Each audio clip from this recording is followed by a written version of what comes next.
अस्सलाम वालेकुम व्यूअर्स, आज की वीडियो सरकारी मुलाजमीन के लिए बहुत इंपॉर्टेंट है। महंगाई के हिसाब से सरकारी मुलाजमीन की तनख्वाहों में इजाफे की तजवीज़ जनवरी 26, 2025 की ये अहम न्यूज़ है, जिसके अकॉर्डिंग ताज़ा तरीन अपडेट आपको देते हैं कि चेयरमैन पीपल्स पार्टी बिलावल भुट्टो जरदारी ने महंगाई के तनासब से सरकारी मुलाजमीन की तनख्वाहों में इजाफे का मुतालबा कर दिया है। इस्लामाबाद में एक तकरीब से खिताब करते हुए बिलावल भुट्टो जरदारी ने कहा कि 10 बरस के दौरान जिस हिसाब से महंगाई हुई है, इसी तनासब से मुलाजमीन की तनख्वाहों में भी इजाफा होना चाहिए। उन्होंने कहा कि मजदूरों को अपनी मेहनत का सिला मिलेगा तो मौशियत मुस्तहकम होगी। 10 साल के दौरान महंगाई में जितना इजाफा हुआ, इसी हिसाब से तनख्वाहों और पेंशन में भी इजाफा होना चाहिए। और उन्होंने इसके अलावा तमाम सरकारी मुलाजमीन के हक में बात की है। जिस तरह उन्होंने तमाम सरकारी मुलाजमीन के तनख्वाहों में इजाफे के हवाले से इस साल बात की थी कि 20 से 25% जो इजाफा हुआ है वो पीपल्स पार्टी की सिफारिशात पे ही इजाफा किया गया है।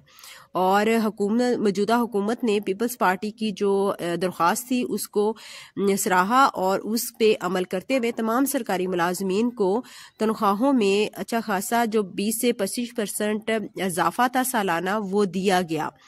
और इनका कहना है कि मुस्तहकम अगर हम करना चाहते हैं अपनी माशियत को, तो ये इसी सूरत में मुमकिन है जब तमाम सरकारी मुलाजमीन को अच्छी खासी तनख्वाह जो कि महंगाई के तनासब से मिलेगी। उन्होंने कहा कि पीपल्स पार्टी मजदूरों के लिए 3 नस्लों से जदोजहद कर रही है और इसके अलावा मजदूरों और मेहनत कशों के साथ मिलकर पाकिस्तान को आइन दिलवाने में भी उनका बड़ा किरदार है। चेयरमैन पीपल्स पार्टी ने कहा कि ज़ियाउल हक और परवेज मुशर्रफ के दौर में मजदूरों के खिलाफ साजिशों को पीपल्स पार्टी ने नाकाम बनाया। इस मुल्क को लेबर पॉलिसी देने वाले पीपल्स पार्टी के कायद शहीद जुल्फकार अली भुट्टो थे।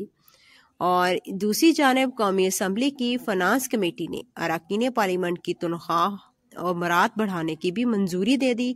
स्पीकर कौमी असम्बली सरदार रियाज सादिक की सरबराही में फाइनेंस कमेटी ने अरकान पार्लियामेंट की तनख्वाह और मरात वफाकी सेक्रेटरी के बराबर करने की तजवीज़ दे दी, जिसके बाद फाइनेंस कमेटी की सिफारिशात वज़ीर आज़म शहबाज शरीफ को भिजवा दी गई हैं। तमाम सरकारी मुलाजमीन मुत्तहिद होकर 22 जनवरी 2025 को अपने जो उन्होंने आवाज़ थी अपने जो मरात में इजाफे से मुतल्लिक वो रिकॉर्ड करवाई और पुरअमन एहतजाज रहा, जिसमें तमाम सरकारी मुलाजमीन और उनके रहनुमा शामिल थे।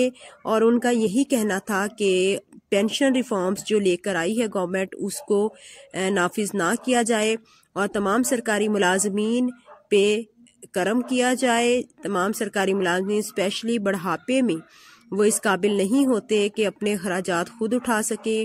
औलाद भी तभी कदर करती है जब पेंशनर्स की पेंशन आ रही होती है। तो चूंकि ये एक हकीकत है, तमाम सरकारी मुलाजमीन इस बारे में गवर्नमेंट से दरख्वास्त करते हैं कि उनकी पेंशन को ताहयात बहाल किया जाए, फैमिली पेंशन को भी ताहयात बहाल किया जाए। और रूल 17A के हवाले से यही कहा गया है कि रूल 17A को भी बहाल किया जाए, ताकि तमाम सरकारी मुलाजमीन अगर इन केस उनकी डेथ हो जाती है या वो जॉब के काबिल नहीं रहते तो उनकी औलाद उनके बढ़ापे का सहारा बन सके। बिलावल भुट्टो साहब ने अपनी स्पीच में स्पेशली सरकारी मुलाजमीन के लिए ये 23 जनवरी 2025 की भी न्यूज़ यही है कि उन्होंने महंगाई के हिसाब से मुलाजमीन के तनख्वाहों में इजाफे का मुतालबा कर दिया और उनके अलाउंसेस को बढ़ाने का भी मुतालबा कर दिया है। तमाम सरकारी मुलाजमीन चाहे वो वफाक के हों चाहे वो सूबों के हों, उनके हकूक एक जैसे हैं। महंगाई जितनी बढ़ रही है, अगर पार्लियामेंट के लोगों का जो है वो इस महंगाई में गुजारा मुश्किल है, तो आम जो आदमी है, आम सरकारी मुलाजिम, उसका इस महंगाई में गुजारा भी मुश्किल है। उनके कन्वेंस मेडिकल अलाउंसेस में इजाफा बहुत ज़रूरी है क्योंकि महंगाई जितनी बढ़ चुकी है। और कन्वेंस का अगर आप देखते हैं, पेट्रोल की कीमतें बहुत ज़्यादा इंक्रीज़ हो चुकी हैं, तो तमाम सरकारी मुलाजमीन परेशान हैं। इसमें इत्तेहादी जमातों और तमाम जो गवर्नमेंट के लोग हैं उन्हें इस पे सोचना चाहिए। और स्पेशली अब जिस तरह स्काईदीन ने एहतजाज किया, तो वज़ीर आज़म की तरफ से भी ये पॉजिटिव पॉइंट आया है कि हम कमेटी तश्कील दे रहे हैं ताकि तमाम अलाउंसेस के ऊपर नज़रसानी की जाए और उनको रिवाइज़ किया जाए। اس کے علاوہ ایک امپورٹنٹ نیوز کہ صوبہ بھر میں نئے تعینات ہونے والے تمام ڈی اوز اور ڈپٹی ڈی اوز کو دل کے گہرائیوں سے خوش آمدید کہتے ہیں۔ تمام جو صوبہ بھر کے ڈپٹی ڈی اوز اور ڈی اوز اور سی اوز اب ایجوکیشن سیکٹرز میں ریفارمز لے کر آئیں گے۔ کیا ریفارمز ہوں گی؟ In positive way quality education کو انہانس کرنے میں ان کا جو کردار ہے وہ انشاءاللہ بہت اچھا ہوگا، اور منسٹر ایجوکیشن صاحب بھی ان سے بہت ساری توقعات لگائے ہوئے ہیں کہ چونکہ میرٹ کی بیس پہ اور ان کی جو سلیکشن ہے وہ پیور میرٹ بیس پہ ہوئی ہے، تو امید کی جاتی ہے کہ یہ لوگ انشاءاللہ جو ہے وہ فیوچر میں ہمارے ایجوکیشن سیکٹر میں انٹرنیشنل بیسس کے اکارڈنگ سائنس اور ٹیکنالوجی کو انہانس کریں گے، اور ہمارے اسٹوڈنٹس کو انٹرنیشنل سٹینڈرڈس کی جو ایجوکیشن ہے اس کے اکارڈنگ ان کو لے کے چلیں گے اور ان میں امپروومنٹس لائیں گے، اور اس کے علاوہ کوالٹی آف ایجوکیشن کو انہانس کریں گے۔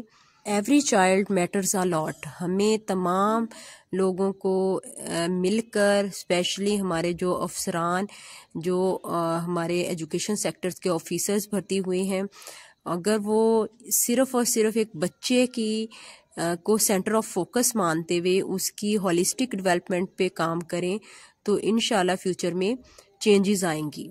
آپ سب کا بہت شکریہ، تھینک یو فار واچنگ۔ اگر آپ کا کوئی رائے ہو اس بارے میں کہ آپ ان کو کچھ کہنا چاہیں تو آپ کمنٹ سیکشن میں کہہ سکتے ہیں۔ تھینک یو فار واچنگ، اللہ حافظ۔